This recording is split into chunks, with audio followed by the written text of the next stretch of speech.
Hola, hola, mis queridos amigos, nuestros fraternos internautas que siempre nos acompañan de lunes a viernes en su programa Emociones sin Censura a través de la mejor señal online. Valdés 593, que te quita el estrés. Me gustó este lema que le puso nuestro querido tío Félix. Un fuerte aplauso, un fuerte saludo a nuestro tío Félix desde aquí. Sé que estuvo un evento con los médicos. Qué bueno, qué bueno. Nos encanta que nuestros invitados también compartan sus experiencias en otros espacios. Bueno, el día de hoy tenemos un tema que a algunos nos agradaría tener esa fortuna, ese beneficio que se llama el tener una vivienda propia y todo eso.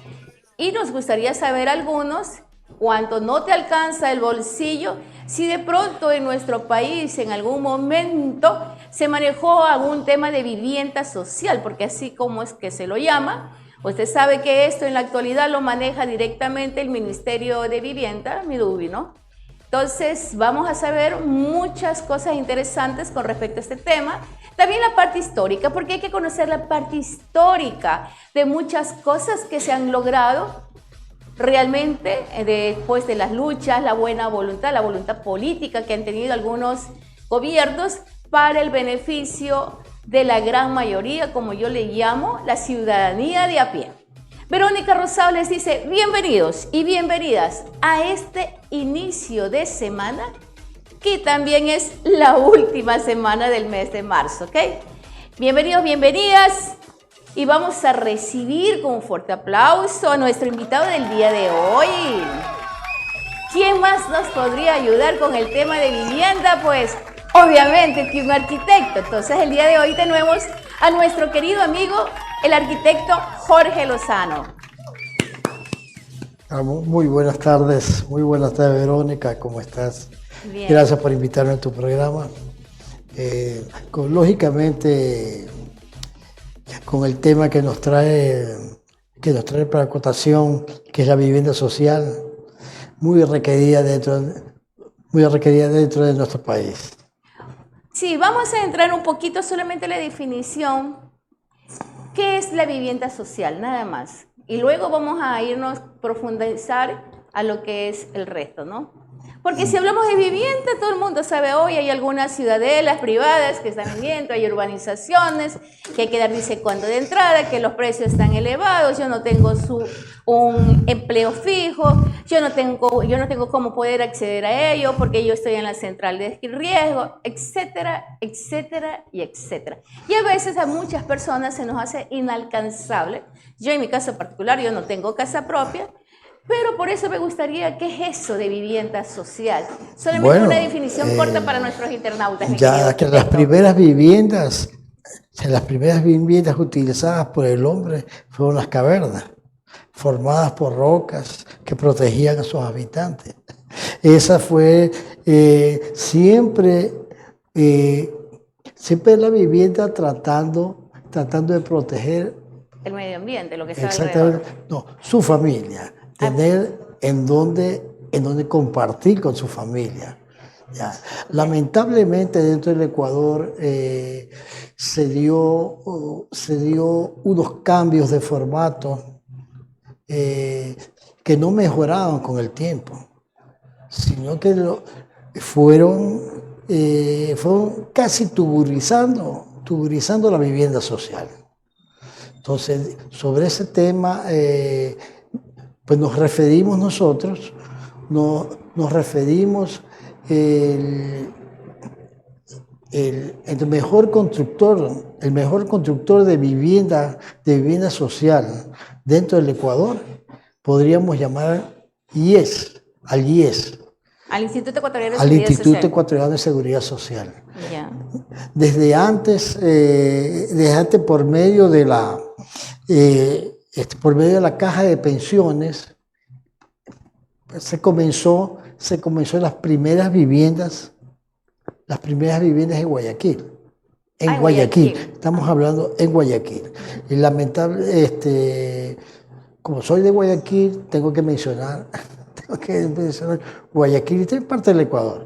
Bueno, entonces la caja de pensiones comenzó las construcciones en Guayaquil aproximadamente por el año 1928-30. Comenzaron las construcciones aquí. Aquí las primeras construcciones... A ver, un ratito, mi querido arquitecto, todavía no vamos a profundizar más en el tema. Yo solamente quería una pequeña definición con respecto a la vivienda social. Y para ser más enfática lo que acaba de decir nuestro querido arquitecto, las viviendas sociales cuando el gobierno te subsidia el respecto al valor de la vivienda, cuánto se demuestra que tú no tienes la capacidad económica para poder comprar esa vivienda por los otros distintos proyectos o programas que pueda tener la empresa privada. Entonces, excepcionalmente el gobierno te subsidia la vivienda, ¿ok? Entonces, por ahí vamos, pero ustedes siempre saben cuál es nuestro formato en nuestro programa. Siempre a todos nuestros invitados, siempre nos gusta que nuestros internautas le conozcan la parte humana. O sea, ese ser humano que se identifica con los demás. Si él es un arquitecto, es un profesional, vamos a tratar un tema en específico, pero él es un padre, no sé si eres abuelo, cómo ha sido, qué edad, ya que vamos a hablar de vivienda, qué edad tuvo su primera vivienda, cómo logró hacerlo y lo demás. Entonces, antes de avanzar con esta parte, me estaba pasando por alto agradecer una invitación que me han hecho, el día de hoy me hicieron llegar, me la hizo llegar el Centro para la Promoción y Formación Social, el CEPROFOR Ecuador, al estreno oficial del documental Embajadoras de la Resiliencia. Esto se va a realizar el 5 de abril en la Cinemateca Nacional de la Casa de la Cultura, Sala Alfredo Pareja. ¿Ok? Esto, ¿de qué se trata? Les voy a leer un pedacito la sinopsis de este documental, Embajadoras de la Resiliencia. Cuenta con 4 relatos auténticos de mujeres migrantes en Quito, Ecuador. Desvelan su lucha contra un enemigo oculto, la aporofobia, manifestada en diversas formas de discriminación. A través de la creación de redes de apoyo superan desafíos y transmiten un mensaje de respeto y dignidad para todas y todos. Estas historias conmovedoras resaltan la resiliencia y el empoderamiento colectivo, convirtiendo a estas mujeres en las auténticas embajadoras de la resiliencia. Reitero mis agradecimientos al Centro para la Promoción y Formación Social por haberme tomado en cuenta y hacerme llegar esta invitación. Bueno, ahora sí, conozcamos a ese ser humano que está aquí como invitado especial el día de hoy aquí en su programa Emociones y Cesura, mi querido arquitecto Jorge Lozano. Después del corte entramos en materia. Necesito que ellos conozcan usted a qué edad se casó, ¿por qué quiero saber esto? Porque la juventud de hoy en día se casan o se rejuntan, ¿sí? Y lo primero que hacen es ir a la casa de los suegros o de los padres. Y algunos somos muy permisivos y les permitimos aquella situación. Pero también sabemos que en un momento determinado tienes que levantar vuelo. ¿Y usted en qué condiciones se fue? Hay otras historias también de que se fueron los dos, alquilaron un cuartito de 4x4 y ahí comenzaron esa nueva aventura, ese nuevo convenio con otro ser humano de establecer una relación de pareja. Entonces, me gustaría conocer esa parte suya. ¿Usted ya tenía casa o después de cuántos años de casado recién pudo conseguir la casa? ¿Le fue duro? ¿Cómo le fue? Bueno, yo te diré que yo me casé muy joven. Me casé muy joven y en mi casa, trabajé 20 años en agua potable. Yo comencé con EMAP, EPAP y ECAPAP. Ahí fue que me retiré. Yo me acuerdo en el año 84, 85, en donde las viviendas gracias, gracias a los programas sociales que había en ese tiempo, mi primera vivienda compré en la Ciudad de las Acacias. Ya. Ciudad de las Acacias fue la primera vivienda que compré. Nosotros vivíamos primero alquilando cuando la pareja comienza. Ya. Y yo me acuerdo 2.400.000, 2.300.000. Pero de Sucre, esa época. De Sucre, sí, lógicamente. por favor, no, ya pensé que es dólares, no. De Sucre. Cuando los sueldos eran 5.000 dólares, que digo, 5.000 sucres. 5.000. Es que como somos de eso, somos personas de 2 siglos. Sí, pasamos de sucres a dólares muchas veces. Los chicos que son jóvenes, ¿no? No van a entender, y sucres, ¿qué eran? Los sucres eran nuestra moneda nacional, ¿sí? Después adoptamos por cuestiones que en su momento irán conociendo, si es que nos da tiempo también, cómo fue que nos dolarizamos o dolarizamos. Dolarizamos. Sí. ¿Ok? Entonces eran 2 millones en ese tiempo, el sueldo básico era de 5.000 sucres. Sí, más. ¿Qué edad tenías cuando adquirieron la casa? Yo no la compré directamente al Banco de la Vivienda, que construyó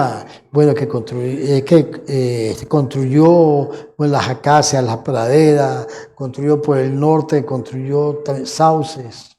Ya, perdón, Verónica, Sauce todavía no estaba construido, pero ya estaba construido, estaba con las Acacias, la pradera y por ese lado. Y más abajo construyó el IES los bloques Valdivia. Oh, eso sí es muy los conocido. Bloques Valdivia, que eran en cambio departamentos.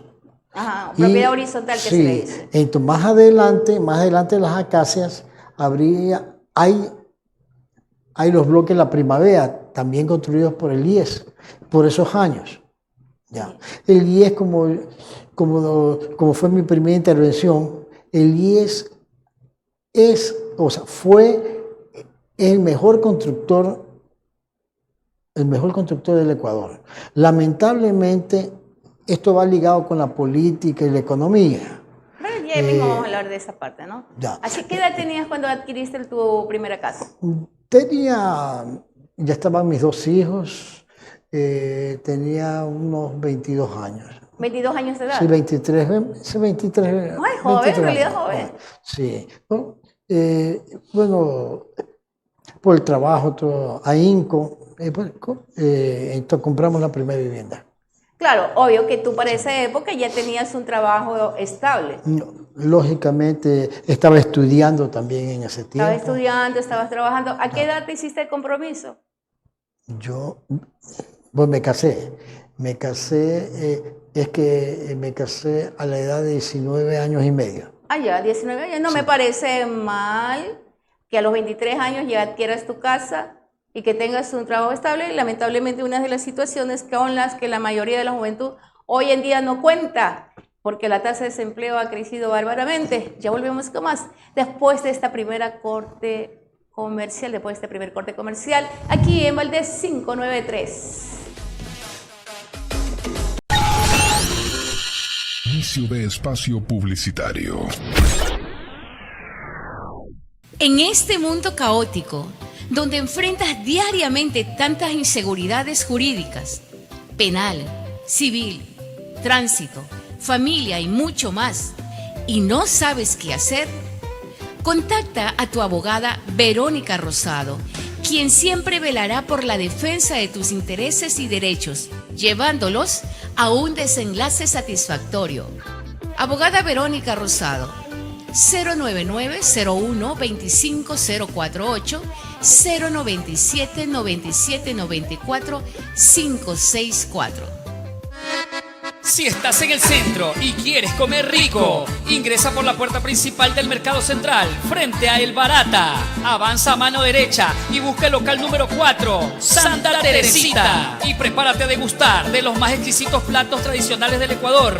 Caldo de gallina, jaguar locro, seco de chivo, seco de pollo, ceviches, bolones, tigrillos y mucho más. Atendido por un personal capacitado y su propietaria, Elvia Tapia. Atendemos todos los días, de lunes a domingo. En el Mercado Central, Comedor Santa Teresita, local número 4.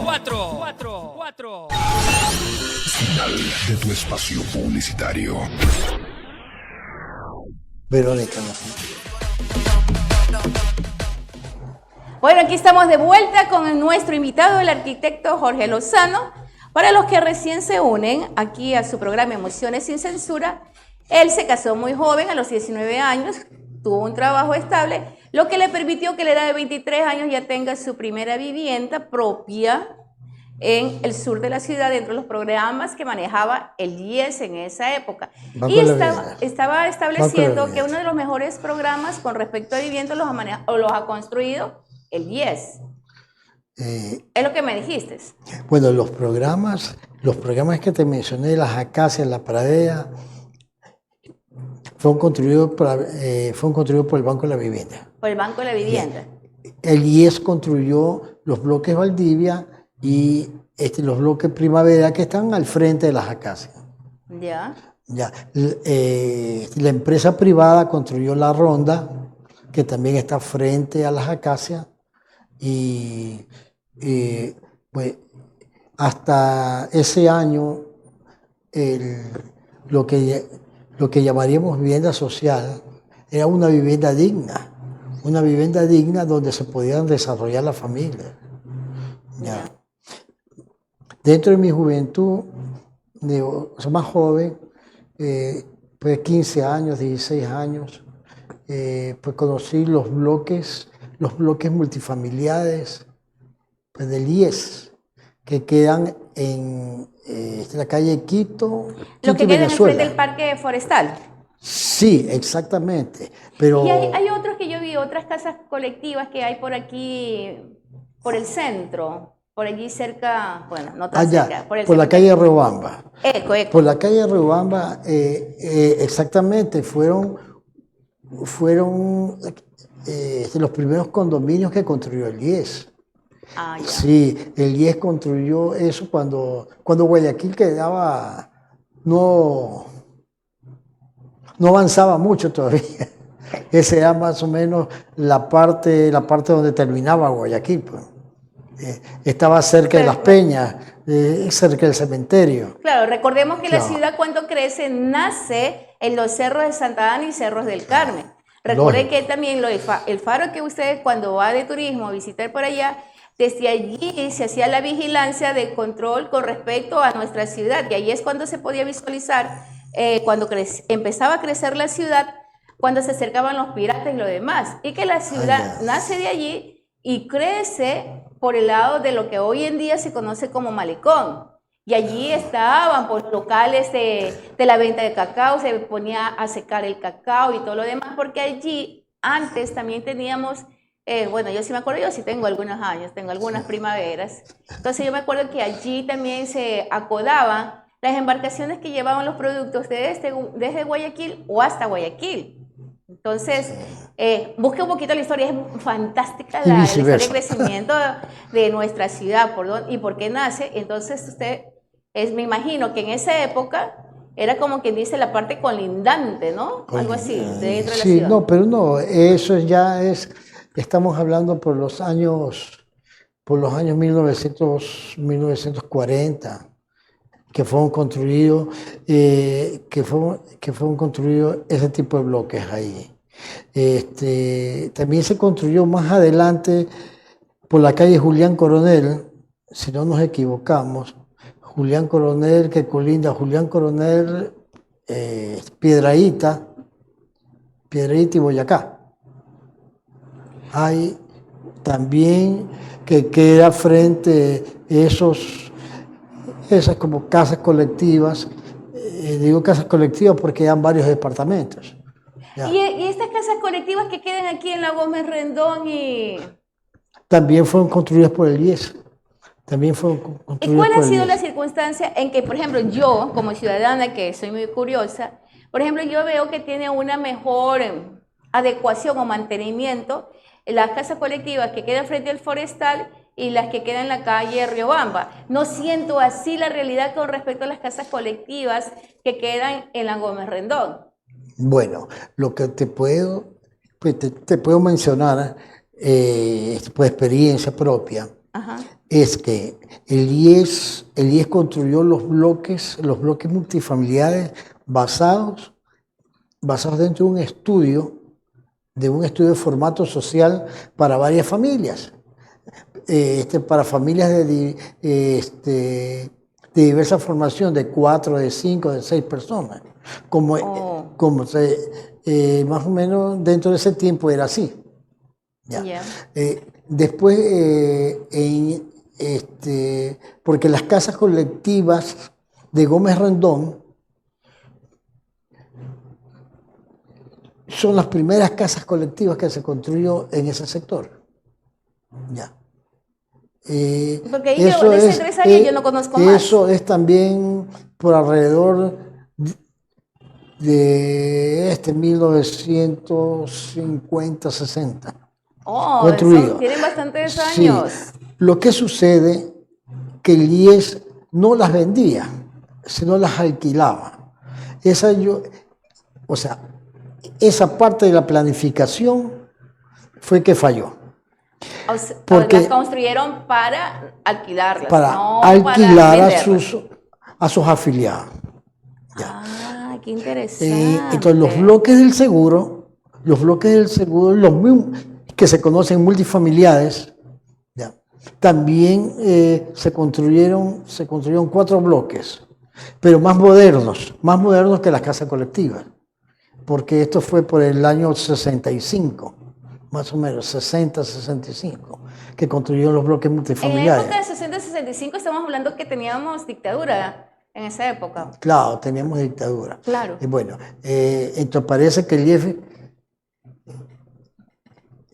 el IES funcionó mejor con dictadura que con gobiernos democráticos, porque los gobiernos democráticos llevaron al IES a que cierre la parte social, que era construir viviendas. O sea, para los es decir, afiliados. que los militares tenían mejor Tuvieron mejor, una mejor visión una mejor visión para, que los para la políticos, ciudadanía. Digamos. lógicamente.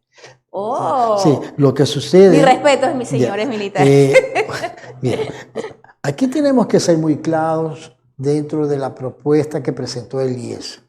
El IES hizo un estudio sociológico para encontrar el verdadero formato social que pueda hacer desarrollar por una familia. No tan solo crecer físicamente, biológicamente, sino crecer también, crecer mentalmente. Porque cuando la familia tiene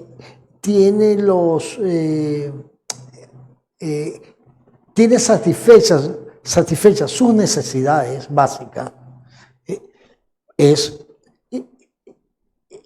una familia que crece mucho más estable.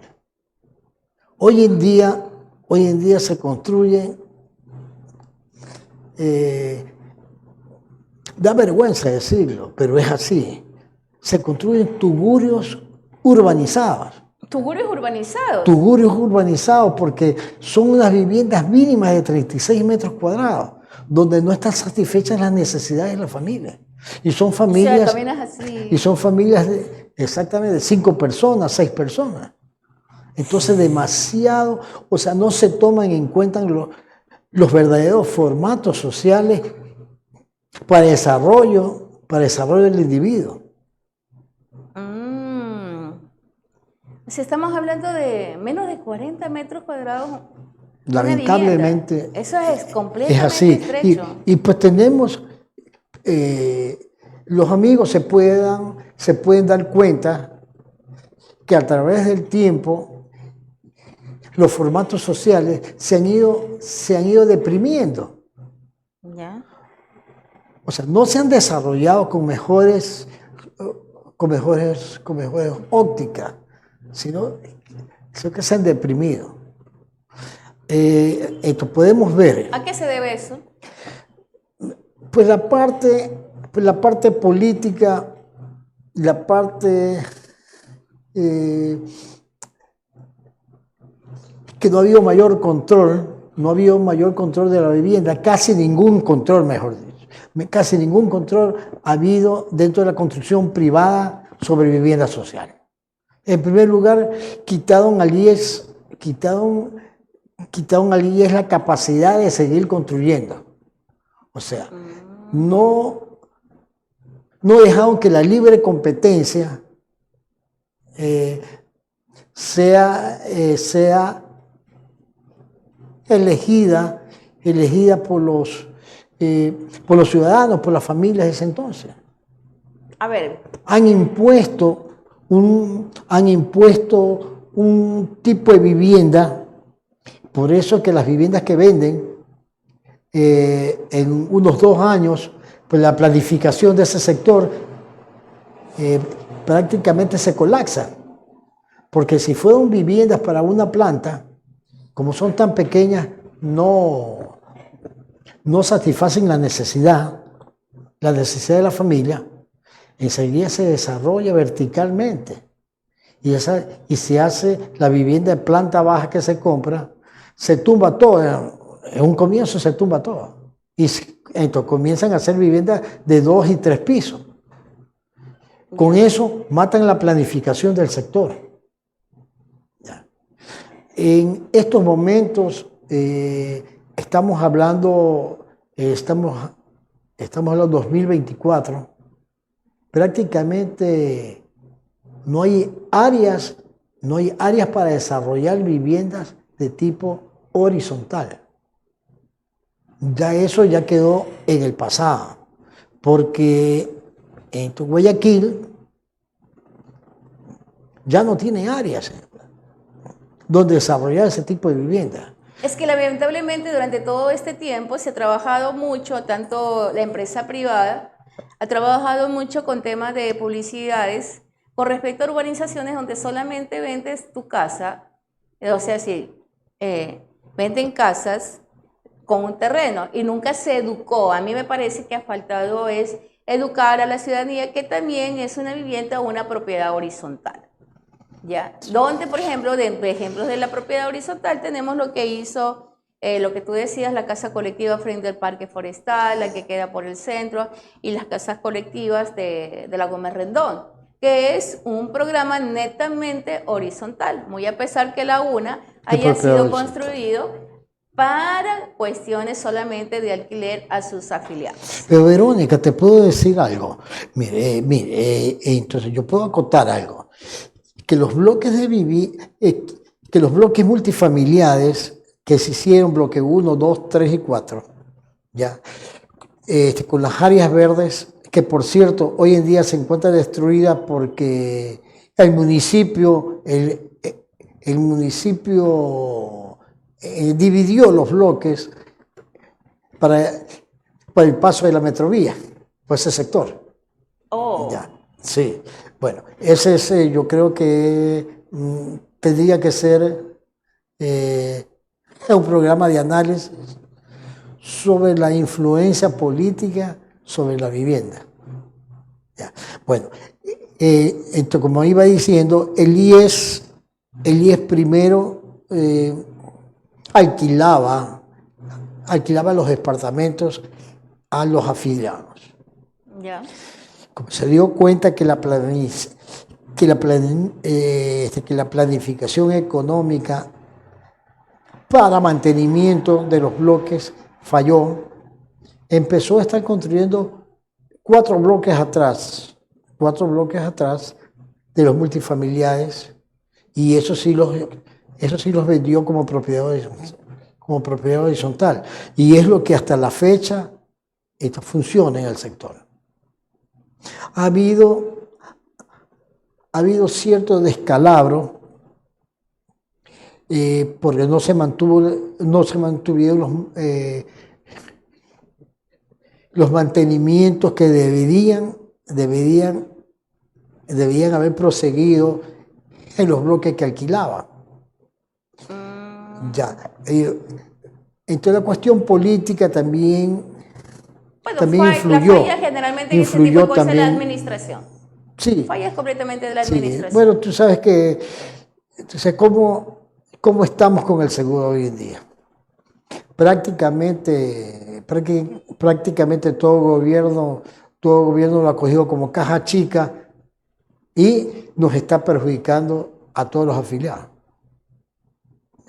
No es tan solo... No es tan un solo- botín que se lo han querido llevar. Antes el IES invertía dentro de la construcción de la vivienda. Hoy en día el IES invierte en bonos del Estado. Y eso es lo que nos está llevando a un caos tremendo. Porque el IES, yo siempre he pensado y mantengo lo que pienso, el IES es de los trabajadores, no es del gobierno.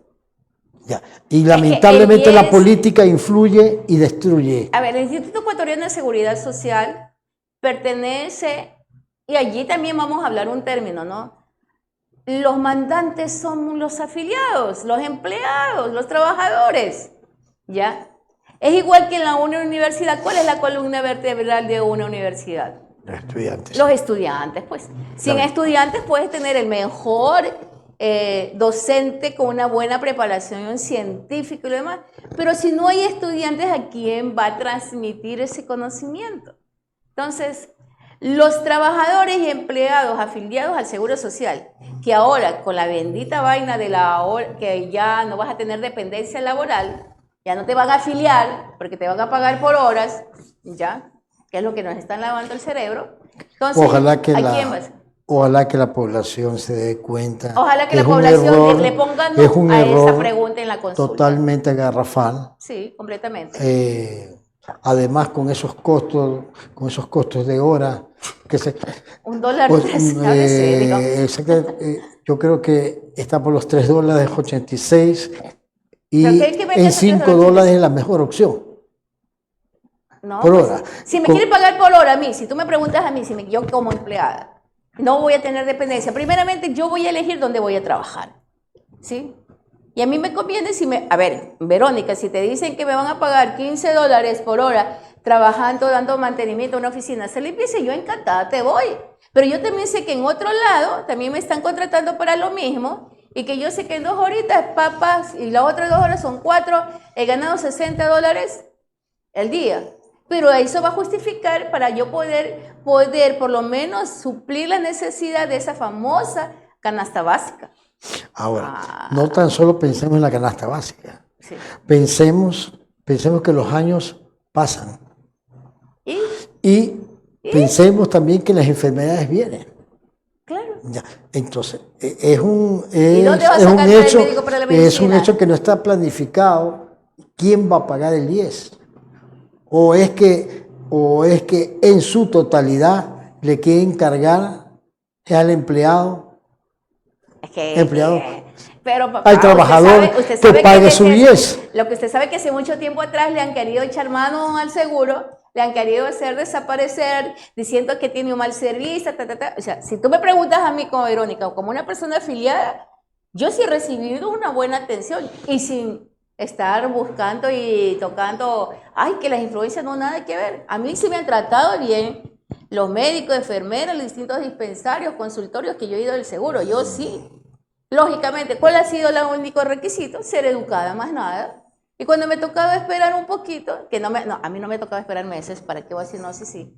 Entonces, pero yo también he averiguado dónde es que hay menos afluencia de pacientes, pues. Bueno, también es eso. Sí, Pero entonces, bueno, nosotros podemos seguir, podemos estar orgullosos de que el IES, al menos cuando comencé a ser afiliado, excelente atención médica, excelente excelentes medicinas, ¿ya? Muy buen trato. Pero el trato no ha cambiado. Se ha mejorado en algo, quizás se ha desmejorado en algo. Pero lo que los médicos también se ven cruzados de brazos porque no hay medicinas. Y voy a eso. Si el pago es por hora, ya, no se menciona del IES quién paga el IES. Es que no te van a pagar, pues. Entonces, ¿qué sucede? Ya no hay independencia laboral. ¿Qué sucede? El empleado que gana por hora va a tener que pagar su IES y va a tener que pagar su medicina. Y como no le va a alcanzar el billete, no va a tener afiliación personal. Eso es todo. Es un gran problema. Es un gran problema. Bueno, pero que no está bien planteado. Nos pasamos de la vivienda, nos pasamos. ¿Por qué tocamos el tema de vivienda en Emociones sin Censura? Porque la verdad es que es estresante cuando ya se acaba el mes y ya tienes que tener el billete reunido para pagar el próximo mes.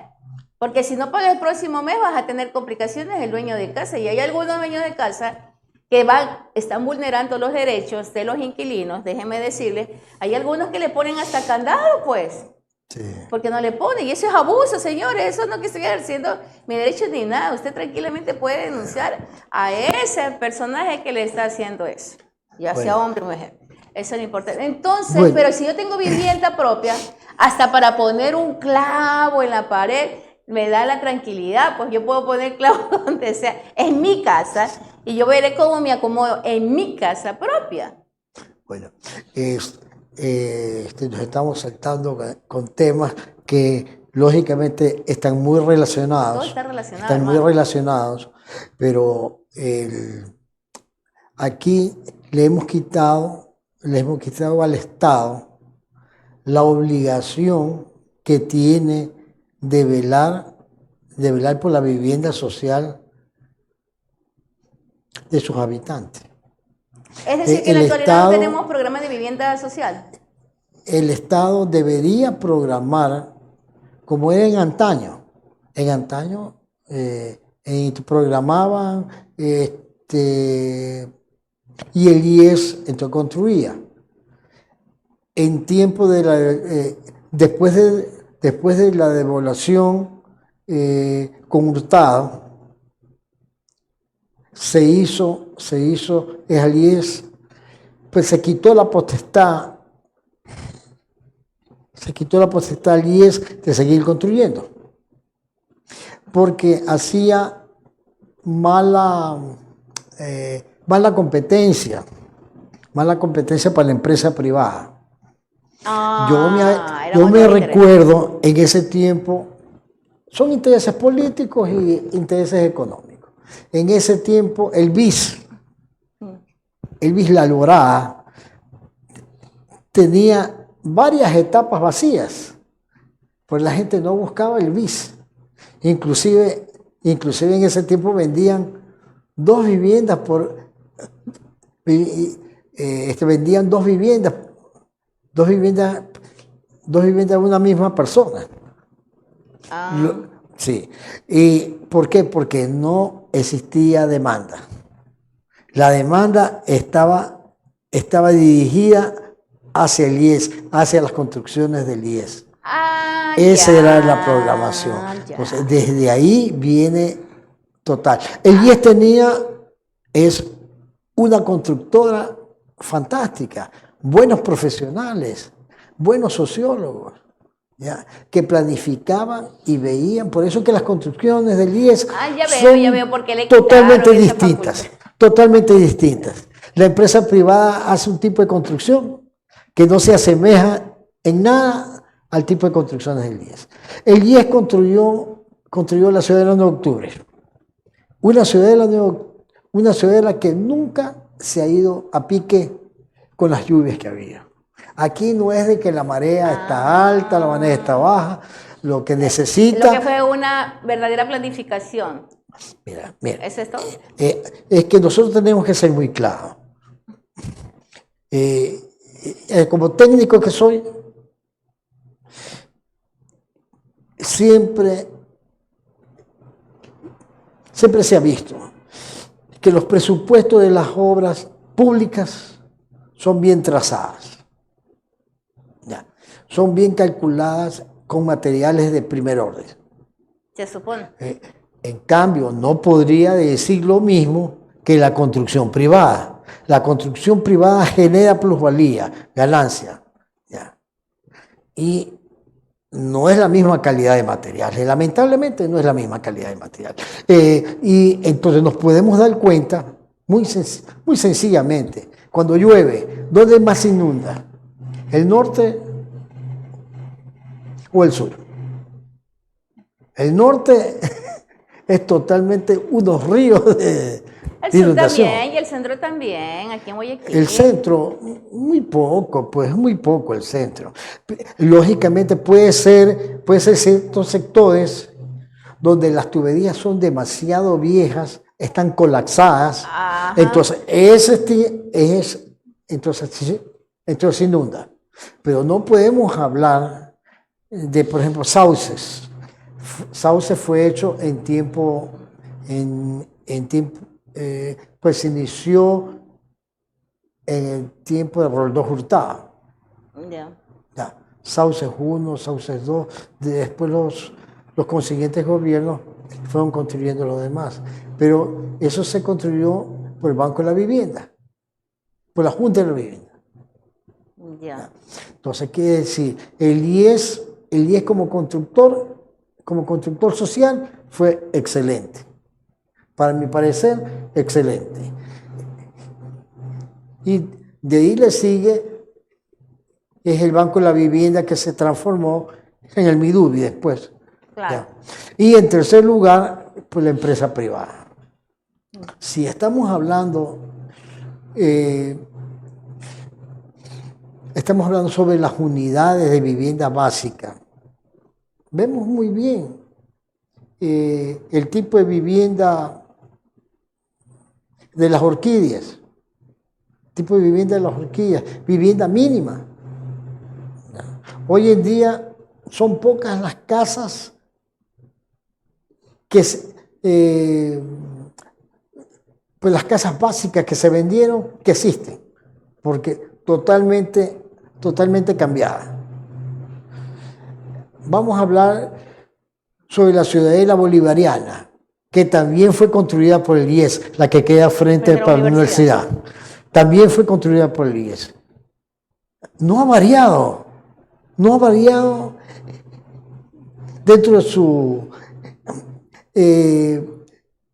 dentro de la forma arquitectónica con que se entregó. Se sigue manteniendo. Ha habido ciertas mejoramiento de ventanas, mejoramiento de puertas, normal. Pero se sigue manteniendo la misma estructura con el que se básica. Claro. Entonces, por lo tanto, el sector sigue manteniendo su planificación. Son ciudadelas que no se van a pique. Fueron construidas por el seguro. Okay. Definitivamente la intervención de nuestro querido invitado pone de manifiesto, ¿no?, que dentro de lo que se refiere a las construcciones y planificación de construcciones, siempre ha sido mejor la que se le dio opción a que las haga el IES. Obviamente, eso no le convenía, y digo yo, de esto soy dueña yo, lo que voy a comentar, no le convenía eso a la empresa privada y necesitaban tirar abajo al competidor que estaba dentro del mismo Estado, ¿sí? Porque el IES forma parte del Estado, instituciones que maneja el Estado. Bueno, ya volvemos con más y vamos a enfocarnos netamente en lo que es la vivienda social. ¿Se está realizando algún programa de vivienda social en el Ecuador? ¿Sí o no? ¿De cuántas viviendas estamos hablando? ¿Cuáles son las que formaron parte en este último tiempo de aquellas? Ya volvemos con más después de esta pausa comercial. Inicio de espacio publicitario. En este mundo caótico, donde enfrentas diariamente tantas inseguridades jurídicas, penal, civil, tránsito, familia y mucho más, y no sabes qué hacer, Contacta a tu abogada Verónica Rosado, quien siempre velará por la defensa de tus intereses y derechos, llevándolos a un desenlace satisfactorio. Abogada Verónica Rosado, 099-01-25048, 097-9794-564.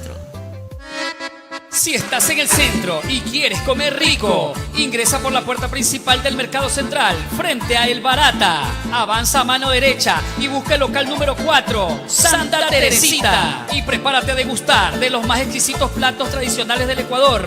Caldo de gallina, jaguar locro, seco de chivo, seco de pollo, ceviches, bolones, tigrillos y mucho más. Atendido por un personal capacitado y su propietaria, Elvia Tapia. Atendemos todos los días, de lunes a domingo, en el Mercado Central, Comedor Santa Teresita, local número 4. Final de tu espacio publicitario.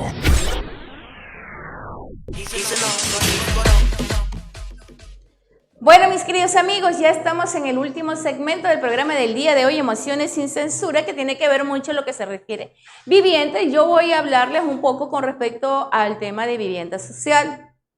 Yo no tengo y no voy a echar flores al presidente Daniel Noboa, pero estuve haciendo mis averiguaciones respectivas con respecto a vivienda social. Uno de los programas que se visualizaron con respecto a vivienda social fue la de sociovivienda, ¿ok? Sociovivienda, ustedes ya saben lo que ocurrió en estos tiempos, ¿no? Lo que se ha desencadenado, y obviamente se ha militarizado, porque el tema de seguridad también es importante de lo que se refiere en vivienda, ¿no? Entonces, hasta donde tengo entendido, se va a reasignar las viviendas de sociovivienda, ¿no? Va a nuevos propietarios, ¿ok? Entonces, es lo que yo estuve investigando. El gobierno actual de Daniel Noboa, muy corto, no tiene ningún programa de vivienda social. Guillermo Lasso no lo tuvo. Lo que hizo fue que retomó el programa de vivienda social que tenía el gobierno anterior, Moreno, que no lo concluyó. Lo toma, lo asume el Lasso, tampoco lo concluye, y lo está concluyendo el actual gobierno de Daniel Noboa. Y me parece muy bien, en ese sentido yo lo felicito. ¿Por qué? Porque es mejor seguir y darle continuidad a un trabajo que ya se ha venido desplegando y que no ha concluido hasta llegar a su conclusión, ¿ok? Es mi parte como ciudadana común y corriente, como una simple mortal, como se decidió. Sí. Ahora, dentro del programa de vivienda social que había elaborado Moreno en su momento, estaba hablando de 13.000 viviendas. 13.000 viviendas para 3 gobiernos, atenderlo es bastante mínimo para la realidad que se atraviesa, ¿no? Hoy en día, en lo que se refiere a Guayaquil, ya no hay un programa de vivienda social. Vamos a hablar primero de los distintos gobiernos, todos estos 3 últimos. Va a haber uno que se llama Guayaquil de mis amores, que ya nos va a hacer vivienda social, porque ¿cuál es la característica de una vivienda social?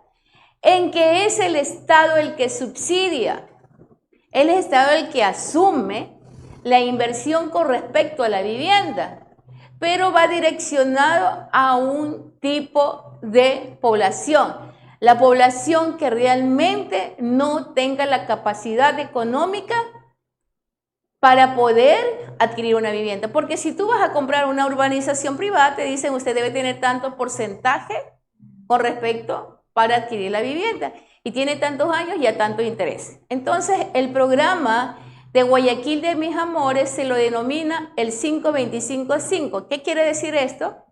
Que vas a aportar el 5% del valor de la vivienda a 25 años plazo con una tasa anual de 5%. Entonces, eso es el nuevo proyecto que se va a dar dentro de 2 meses, si mal no recuerdo, y que lo va a manejar directamente la empresa privada, lo va a manejar las financieras, ¿ok? va por allí ese nuevo programa. Pero programa como vivienda social en Guayaquil no se va a dar. Lo que sí se está dando, y dentro de la programación que tiene, es en los municipios, en los distintos cantones donde hay, van a trabajar de una manera mancomunada, tanto el Estado con el municipio, con respecto a viviendas, sí, estas sí son netamente programa social. Bueno, Tengo tenemos entendido, también la prefectura, disculpa. déjame concluir Sí, esta parte, ¿sí? Ya se entregó en Santa Lucía el programa de vivienda social, ahorita lo están realizando en el Triunfo y una vez que concluya con el Triunfo, se va a dar en Daule. ¿Cuáles son los requisitos? Pues primeramente se van a verificar la información si las personas que quieren adquirir este tipo de vivienda son extremadamente pobres. Obviamente esta información se supone que la va a monitorear el MIES, ¿sí? Junto con el INE, que también hizo una última encuesta con respecto a esto, pero en el puntaje que te da tú no puedes exceder de 29. Si tú tienes 30 que te van a asignar, ya no vas a tener opción a esto, ¿ok? Entonces, para que la gente se ponga pilas allá en el Triunfo, ¿sí? Entonces, para que se registre. Entonces, ya el municipio ya tiene programado esto, lo va a hacer en un sector que ya esté urbanizado, porque uno de los condicionamientos es que tiene que ser en estos municipios, en estos cantones, tiene que estar ya urbanizado y listo. Con respecto a Guayaquil de Mis Amores, o otro programa de vivienda parecido a este que no es de vivienda social, se va a hacer si es que usted también tiene un terreno propio y hacer la construcción, por ahí la clásica, la que siempre se ha manejado. ¿Ok? Entonces, el programa de vivienda social se está dando eso en estos municipios pequeños, ¿ya? Como El Triunfo, Daule, que es el próximo, Santa Lucía, que ya lo recibieron.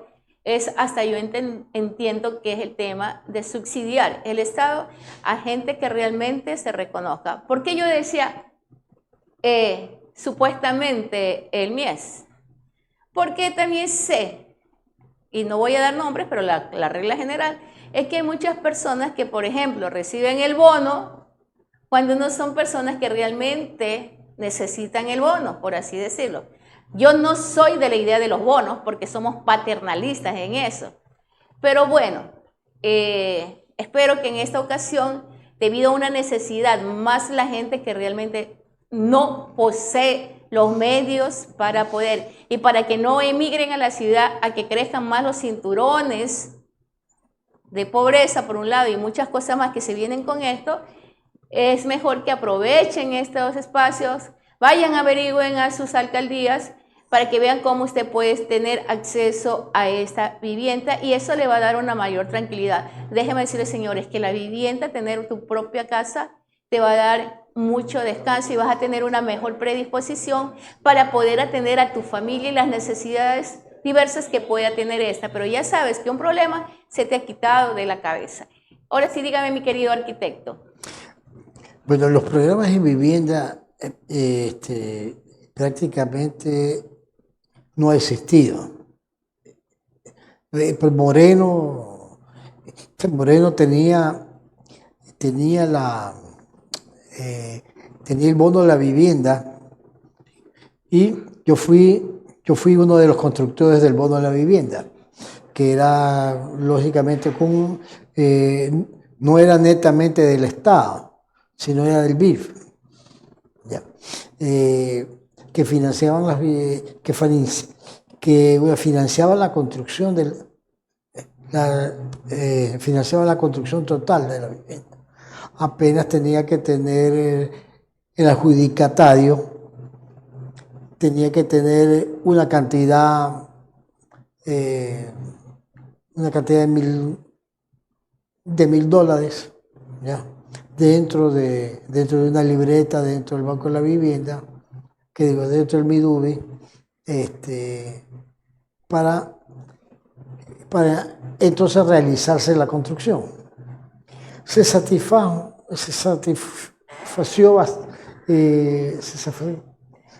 satisfació la vivienda mínima en distintos sectores de la ciudad. en los sectores más deprimentes, ellos ya tenían su terreno y tenían su casita de caña. Lo que se hizo fue desarmar la vivienda de caña que tenían y construirle una de hormigón. Pero era 36 metros cuadrados. En ese tiempo se construyó con $10.000. Con $10.000 construíamos. Lógicamente le daban los acabados básicos. Por ejemplo, la cocina pues, tenía sus azulejos, el mesón, la parte del lavadero, pues tenía su protección de cerámica. El baño tenía su protección de cerámica, la parte de ducha.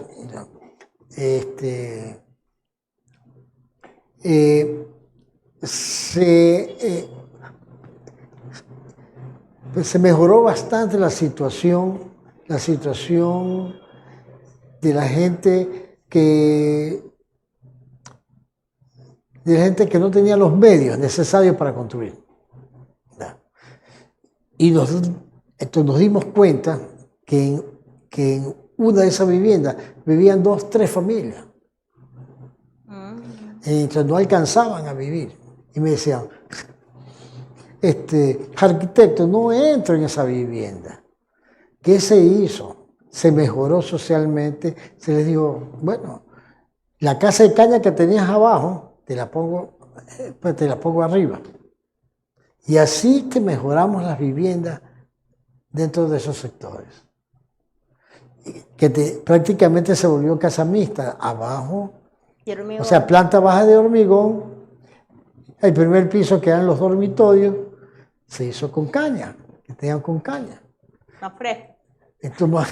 Pero de esa manera se satisfació las necesidades que tenían ciertas familias, que tenían los medios aparte para poner un poquito más. Pero yo que visité en ese tiempo lugares que jamás en mi vida yo había ido, me di cuenta que no había pobreza, sino miseria. Y en Ecuador esa cara se lo oculta.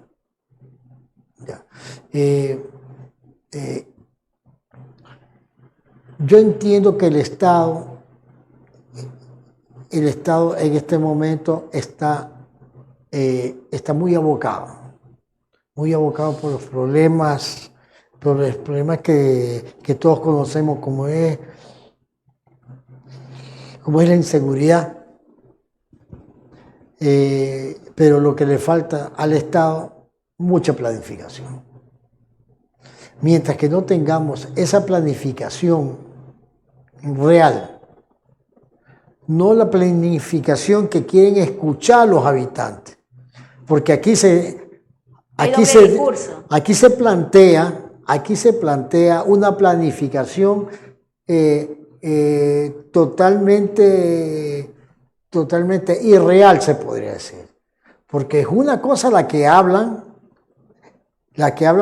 dentro del discurso y otra es la que realmente vivimos. Es que el discurso es demagógico. Totalmente. Se tienen que vender mentiras para que la población les dé el voto. Ya. Pues. Si no, ¿cómo?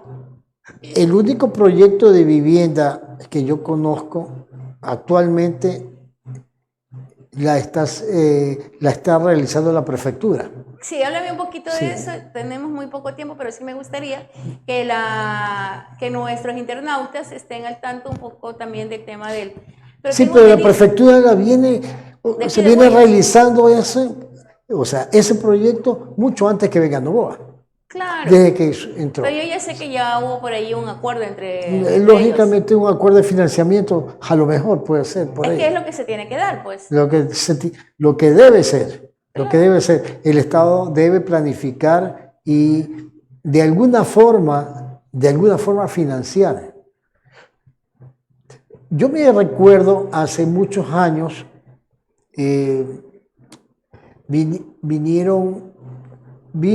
es una fundación de hermanos cristianos. En el tiempo de Bucaram, por el tiempo de Bucaram, vino una fundación de hermanos cristianos que estaban financiando viviendas con préstamos no reembolsables. Lo que el municipio tenía que hacer es otorgar las tierras.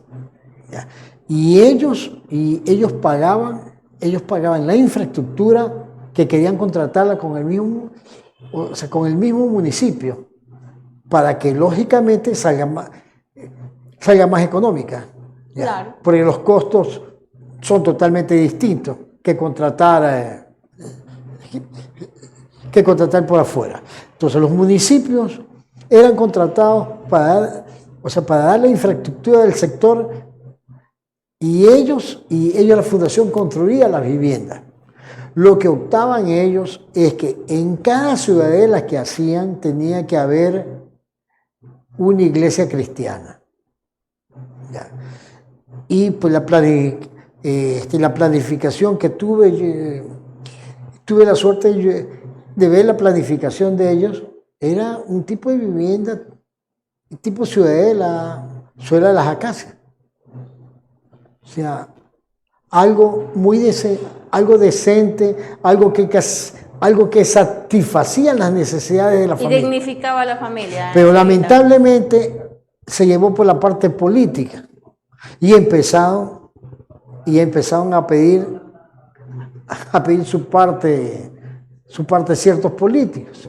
Lo que hizo la fundación, dentro de la cuestión política. Lo que hizo la fundación irse. No Claro, invirtió en el Ecuador, se fue al Perú. politiquería.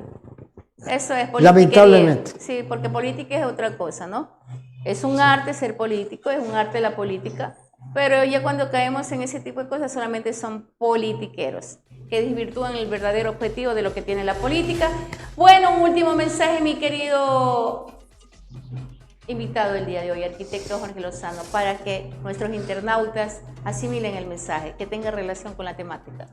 Yo creo firmemente que nosotros somos dueños de la verdad, y que el pueblo mismo debe tomar las riendas y solicitar y exigir a cada uno de los gobiernos el cumplimiento